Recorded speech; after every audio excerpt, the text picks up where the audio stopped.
Los personajes bíblicos nos enseñan a conocer el plan divino de Dios. Guadalupe Radio presenta la videoserie Personajes de la Biblia con el Padre Mariano de Blas. Una producción original disponible solo en las aplicaciones de Guadalupe Radio.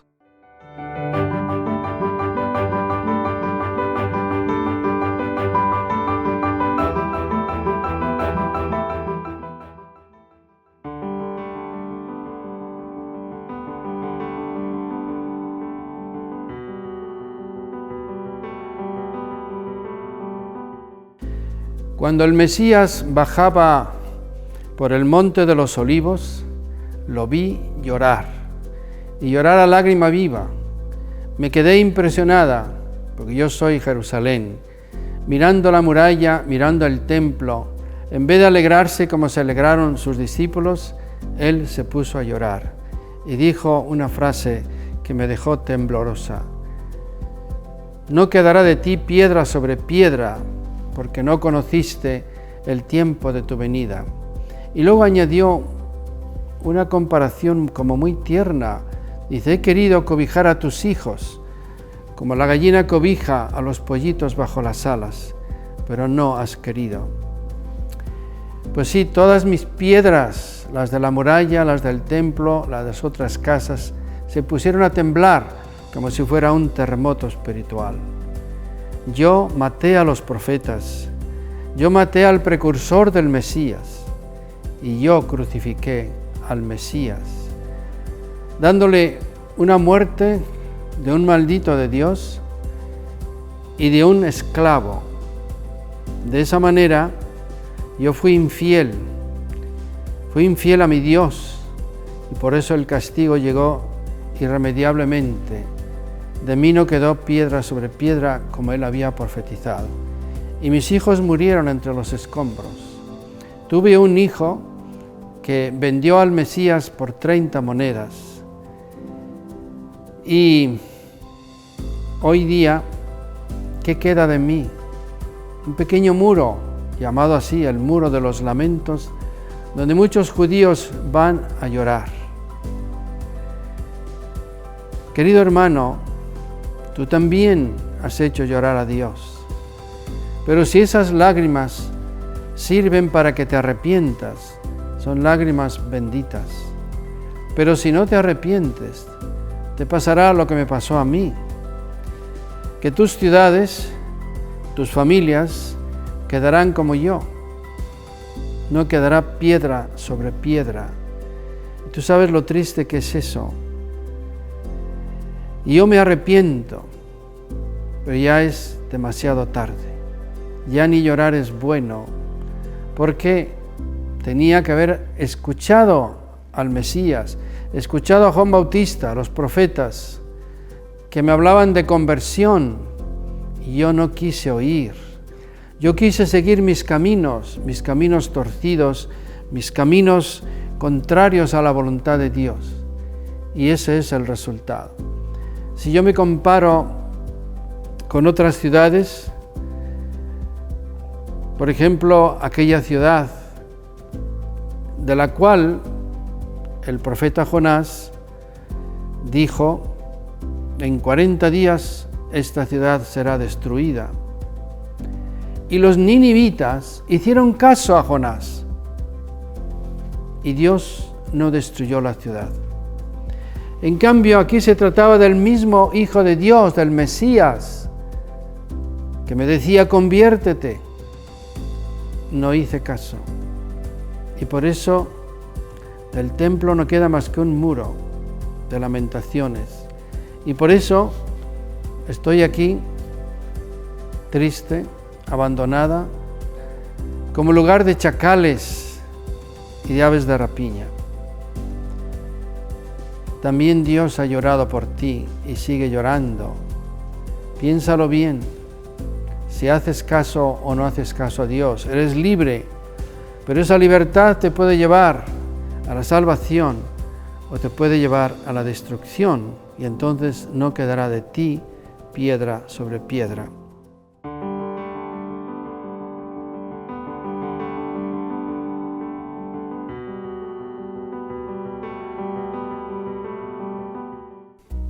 Yo soy una de las doncellas que iban a esperar al novio en la noche con sus candelas encendidas. Éramos 10 amigas del novio y 5 de ellas eran aparentemente como muy previsoras y llevaban junto a sus candelas una vasija de aceite por si acaso se acababa. Y yo le dije a mi amiga, ay, te pasas de prudente. Tenemos más que suficiente para que cuando llegue el novio podamos tener la lámpara encendida. Pero mira, no sabe uno lo que pueda pasar, se puede retrasar y yo por si acaso prefiero llevar un repuesto. Efectivamente, fuimos allá esperando, fue pasando el tiempo, nos quedamos todas dormidas y como a medianoche alguien nos despertó gritando que viene el novio, enderecen sus candelas, sus lámparas. Y entonces empezamos a aderezar las candelas y claro, sucedió lo que había pensado yo. Viene mi amiga y me dice, oye, dame un poco de tu aceite porque se me está acabando, se me va a apagar la lámpara. Te lo dije. No, si te doy ahora, nos quedamos los dos sin nada. Mejor, ¿por qué no van ustedes las 5 que les falta aceite a la tienda, lo compran y luego vienen? Está bien. Y fuimos corriendo a la tienda. Y mientras tanto, ¿qué pasó? Pues llegó el novio y las 5 que estábamos listas entramos a la fiesta con él y se cerró la puerta. Y desde dentro yo escuchaba los golpes y los gritos, decir, ábrenos, somos nosotras. Y escuché muy serio al novio diciendo, no os conozco, ¿quiénes son ustedes? Somos las otras 5 que estábamos aquí, que fuimos a comprar aceite porque se nos acababa. No os conozco. Bueno, queridos hermanos, ya demasiado tarde trajeron el aceite. Ustedes dicen que hombre previsor vale por 2, ¿verdad? Pero eso que dicen realmente lo practican, porque uno dice, sí, me voy a convertir pasado mañana, me voy a confesar más adelante, voy a ir a misa a partir del próximo domingo, voy a hacer tal cosa, tal propósito, voy a ir a un retiro, voy en definitiva a cambiar de vida, a convertirme más adelante. ¿Sabías tú que hay un día que no tiene un mañana? Si tú dejas las cosas para mañana, es normal que las dejes para nunca. Y si dejas tu salvación para mañana y para nunca, pues no te salvaste. ¿Tú crees que no hay en el infierno gente que dice y que pensará eternamente, yo dejé las cosas para un día que no tenía mañana y por eso no alcancé a convertirme? Ahora es demasiado tarde. Pues bien, piensa hoy, tienes la oportunidad de convertirte, de cambiar, de acercarte a Dios, de confesarte, de ir a misa, de ir a un retiro. Tienes la oportunidad. Pero puedes decir, no, más tarde, y luego es demasiado tarde. Por eso se nos dice en la Biblia, hoy, si escucháis su voz, no endurezcáis el corazón. Es conveniente tener aceite de repuesto, tener fe que nos sobre para repartir, tener caridad, tener amor, tener en definitiva oración para que cuando llegue el momento, estar en gracia de Dios, cuando llegue el momento, estar preparados. Porque Jesús dice que llegará como un ladrón, o sea, no pasa, diríamos, el momento en que va a venir. Y San Agustín dice, teme a Cristo que pasa y que no vuelve.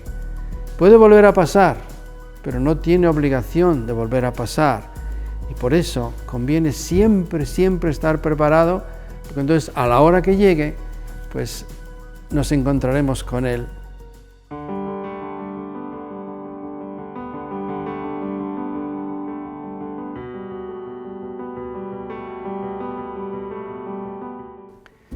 Yo soy la viuda de los 2 centavos.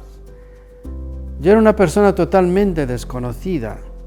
Sin embargo, al llegar al cielo, todos me saludaban y me admiraban y me contaban lo que cuenta el Evangelio. Pues yo ese día llevaba unas monedas, lo poquito que tenía, y lo quise depositar en el templo. Yo tenía una vaquita, una cabrita y unas gallinas, y con la leche y los huevos sacaba algunos centavos para poder vivir y pagar todos los gastos de la casa, una casita muy pobre que tenía. Y le escuché al maestro decir: no os preocupéis, qué comeréis, qué beberéis o con qué os vestiréis. Y luego decía de una manera muy hermosa que Dios cuida a los pajaritos y viste a los lirios del campo. Yo había visto algunos muy bonitos. Resulta que es Dios el que los viste y el que cuida de los pajaritos. Entonces yo perdí todo el miedo que tenía al futuro, porque yo muchas veces pensaba: ¿qué va a ser de mí en el futuro? No tengo dinero, soy una persona anciana. Y entonces me llené de confianza en Dios y un día fui al templo y no di el diezmo, sino di todo lo que traía. Y claro, viendo lo que ponían los otros ricos, pues yo me sentía muy apenada. Nadie se fijó en mí, pero resulta que ahí estaba el Mesías. Eso me enteré después leyendo el Evangelio. Estaba el Mesías y los discípulos pues se fijaban, se admiraban de lo que daban en las alcancías los ricos. Y como que Jesús no les dio importancia, y cuando llegué yo les dijo: miren, vean esa abuelita, ha dado más que todos porque ha dado no de lo que le sobraba, sino todo lo que tenía para vivir. Yo me iba llenado de confianza en Dios y por eso no me preocupé del día siguiente qué iba a comer o qué iba a beber. Sabía que Dios me cuidaría mucho mejor que a un pajarito o mejor que a los lirios del campo.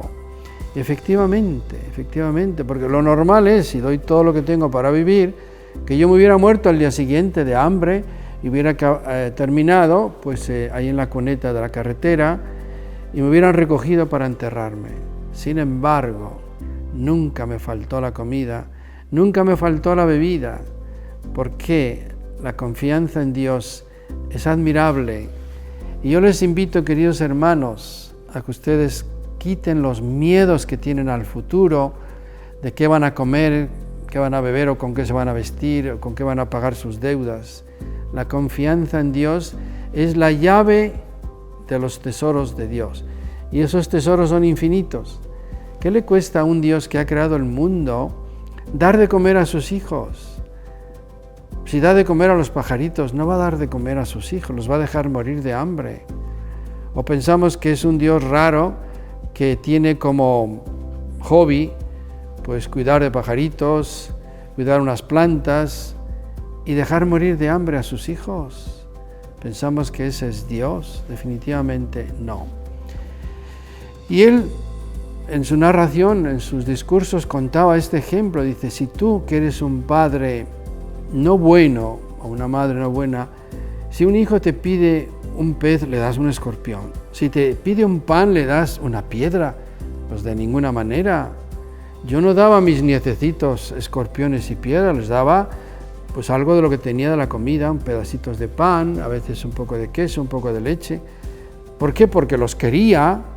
Entonces, si Dios, que es bueno y nos quiere tanto, no nos va a dar piedras, no nos va a dar escorpiones, Él, cuando nosotros, que somos malos, no lo hacemos con nuestros hijos. Por lo tanto, confíen. Dios siempre se preocupará de ustedes, siempre les dará lo que necesitan. Por lo tanto, no hay nada que temer. El miedo no es propio de los hijos de Dios, sino la confianza, la alegría, el entusiasmo, la perseverancia. Pues bien, yo era una persona muy desconocida y ahora soy famosa porque un día del año se cuenta en el Evangelio lo que a mí me pasó en el templo. Y pues a mí me da mucha pena, por un lado, ver que ahora de repente soy famosa y todos me conocen, todos saben quién soy yo, y en el cielo me conocen, miren, la viuda de los 2 centavos. Bueno, yo no quise hacerme famosa, yo quise confiar en Dios y me dio un resultado perfecto. Te invito a que hagas lo mismo y nunca te arrepentirás.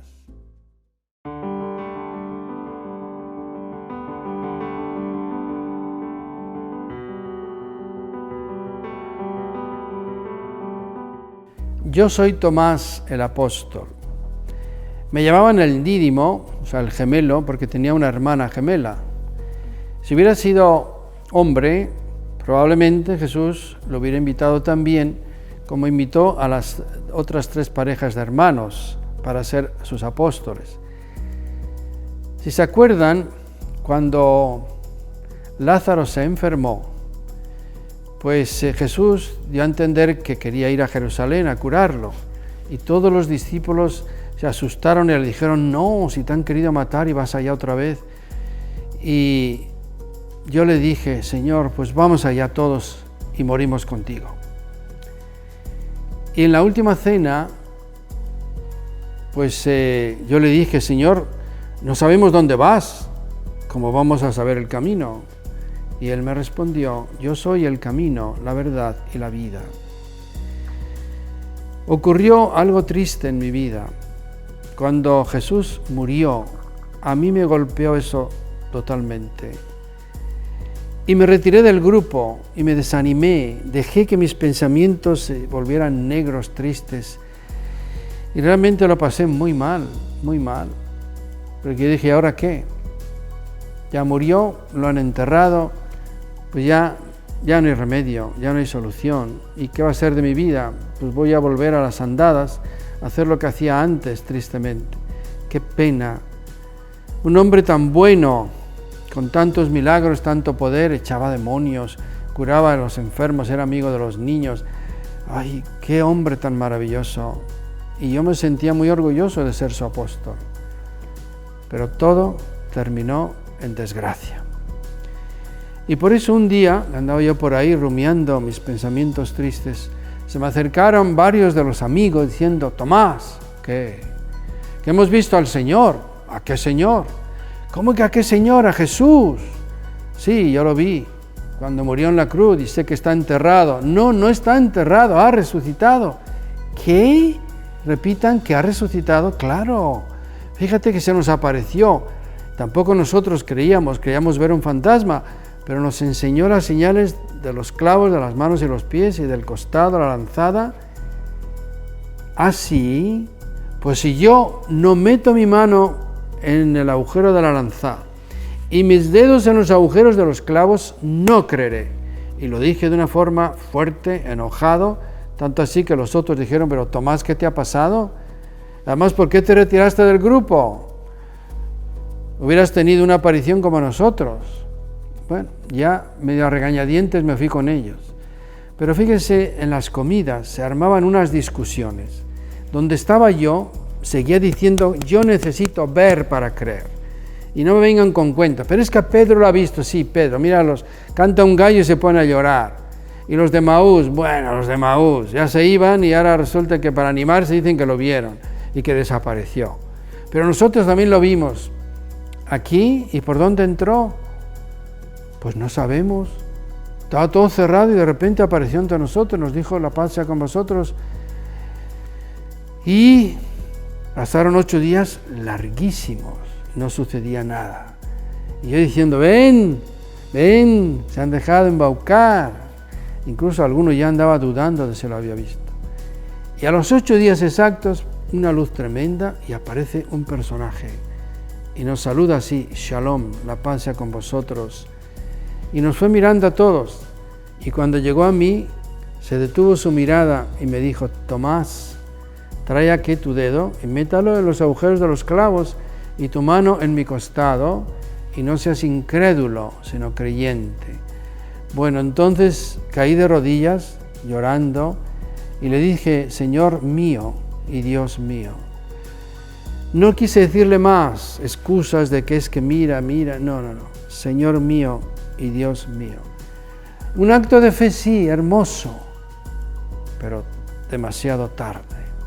Y por eso Él tuvo que decirme a mí y a todos los que son como yo, racionalistas, porque me has visto, has creído. Dichosos los que sin ver creyeron. En ese momento la alabanza era para 2 personas, una mujer y un hombre, para María Santísima, a quien su prima le dijo, dichosa tú que has creído, y para Juan, uno de nosotros, que al ver el sepulcro vacío, dijo, vio eso y creyó.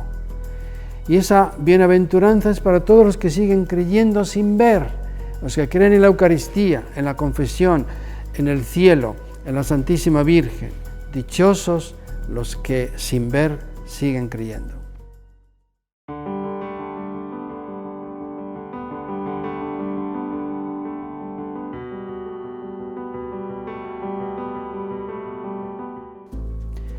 Yo soy Cleofás de Emaús. La muerte de Cristo en el Calvario, crucificado, fue un golpe tremendo. Acabó con todas nuestras esperanzas e ilusiones. Habíamos estado con Él 3 años, siguiéndolo a todas partes, escuchando sus hermosos discursos, observando las curaciones que hacía, las expulsiones de Satanás, de tantos poseídos. Incluso asistimos a varias resurrecciones, como la de la viuda, el hijo de la viuda de Naín, de Lázaro, de Jairo, la hija de Jairo. Todo tan hermoso. Nosotros creíamos que iba realmente a instaurar el reino de Israel y que nos iba a liberar de los romanos. Pero fíjate, todo terminó en un sepulcro. No podía haber acabado peor. Y por eso le dije a mi compañero, vámonos, ya no hay nada que hacer. Y esto lo decidimos el domingo. Justamente lo enterraron el viernes en la tarde, o sea, era el tercer día. Primera llamada. Y mientras nos íbamos ya a nuestro pueblo, que estaba a unos 11 kilómetros de distancia, de repente se nos juntó un forastero, no supimos de dónde salió, pero ahí estaba con nosotros y nos preguntó, ¿por qué van tan tristes? Se ve que llevábamos una cara de perdonavidas.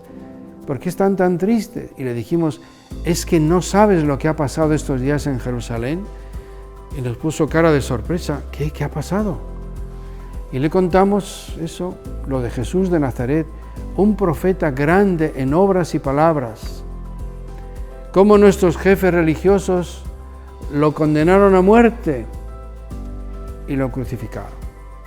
Y ya no podíamos decir más, porque fue la forma peor de cómo podía terminar, crucificado. Fíjate, como un maldito de Dios, como un esclavo, y era el Mesías. Bien, nosotros esperábamos eso, que Él restituyera a Israel, pero ya ves, va el tercer día. Es verdad que algunas de las mujeres del grupo nuestro fueron temprano al sepulcro y vinieron diciendo que habían visto una visión de ángeles que les decían que Cristo vivía. Mujeres desveladas y dormilonas y mentirosas, quién sabe. Segunda llamada. También algunos de los nuestros, en concreto Pedro y Juan, fueron al sepulcro y vieron lo que las mujeres habían dicho. O sea, hasta eso esta vez no mintieron. Pero a él no lo vieron. Como ves, falsa alarma, aquí no pasa nada. Vámonos. Y entonces, ¿qué es lo que sucedió? Que él empezó a decirnos esto, un reproche severo. Hombres duros de corazón y de mente para creer las Escrituras. No era necesario que así sufriera el Mesías y así entrara en su gloria. No nos gustó el reproche, pero luego amainó velas y empezó desde Moisés, siguiendo todos los pasajes de la Biblia, a hablarnos del Mesías. Y claro, nos abrió el entendimiento, o por lo menos yo empecé a entender muy bien ahora las Escrituras. Claro, el siervo de Yahvé tenía que sufrir, no era un Mesías político, era un Mesías religioso que venía a salvar a los hombres, y entonces se nos acabó el enojo e íbamos encantados escuchándole. De hecho, ha sido la mejor plática que yo he escuchado de alguien, yo que pensaba que era como aquellos grandes maestros de Hillel o no sé, algo extraordinario, Gamaliel, y nos mirábamos como diciendo, oye, ¿cuánto sabe? Y al llegar a Emaús, él hizo ademán de que quería seguir adelante. Nosotros queríamos seguir escuchándolo y por eso lo forzamos a ir a cenar con nosotros. Vio un pan, lo tomó, lo partió y nos lo dio. Y en ese momento se nos abrieron los ojos, dijimos, es Él. Nos dijo duros de corazón y de mente, ¿verdad que sí somos eso? Y regresamos de inmediato a donde estaban los demás, diciendo, ¿no ardía nuestro corazón mientras nos hablaba de las Escrituras? También tu corazón arderá si realmente escuchas a Jesús y te das cuenta de que camina contigo todos los días de la vida. Gracias por acompañarnos en un capítulo más de Personajes de la Biblia con el Padre Mariano de Blas. Esta fue una producción original de Guadalupe Radio, disponible solo en sus aplicaciones. Comparte este contenido y ayúdanos a multiplicar la bendición.